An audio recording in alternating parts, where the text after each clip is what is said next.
Many people, both sides of the aisle, in other words, good, decent Americans, actually put politics aside to wish the president, the first lady, and the family well following the diagnosis. But unfortunately, but predictably, there are some notable exceptions who instead used the illness and diagnosis as a line of attack against the president. For example, Unhinged far-left Senator Chris Murphy actually used today's news as an excuse to rehash, believe it or not, the Russia lie, hoax, and conspiracy theory.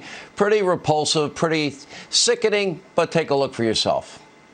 You have to be, much more serious about the Russian threat given today's news. If President Trump can't be out there on the campaign trail for the next 2 weeks, then he is going to rely on his surrogates. And unfortunately, one of his surrogates is Vladimir Putin. So you are likely going to see this campaign ramped up by Russia over the next few weeks to try to substitute for the president's absence on the campaign trail.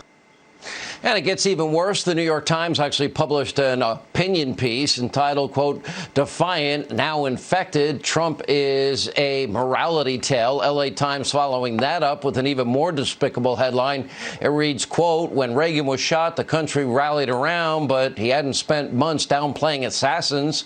Washington Post tweeting, quote, "Well, imagine what it will look like to have to think about Trump following the diagnosis." They deleted that. Yeah, don't forget it was the Washington Post.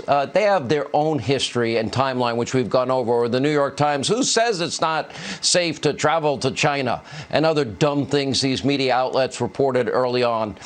CNN's Don Lemon, he's losing it, suggesting the infection was some sort of payback for calling the virus a hoax, something the president never did or said. And former Hillary Clinton campaign spokesperson and Obama White House staffer Zara Rahim actually said that she was hoping that the president drops dead. Former director of progressive partnerships, Elizabeth Warren, guy named Max Berger, tweeting that the president deserves none of our sympathy. Deranged Washington Post columnist Jennifer Rubin had yet another complete meltdown that included smears against the first lady, even attacked the president for being flown to Walter Reed instead of driven. CNN's fake news Acosta tweeting, quote, "Trump did not stop for questions after the president walked out of the White House to Marine One earlier this evening." And liberal commentator Torre also said he would take a, quote, "hard pass on praying for the president."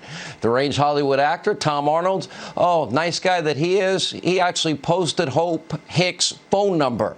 MSDNC host Joy Reid, liberal filmmaker Michael Moore, yeah, they're out there floating conspiracy theories that the president was faking having the virus altogether to garner sympathy.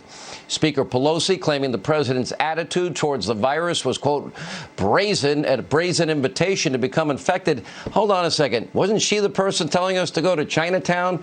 Wasn't she the one that broke protocol and the laws and the rules out in San Francisco? Didn't we have video of her literally in a salon that was supposed to be closed, not even wearing a mask, having it open so she can get her hair done, and then attacking the owner of the salon? And the New York Times even suggesting that the president might not be able to remain on the ballot. Let me be clear. Now, well, you would think it's not a time for divisive politics, certainly isn't a time for bizarre conspiracy theories and endless speculation. It might be a time to actually be somewhat decent.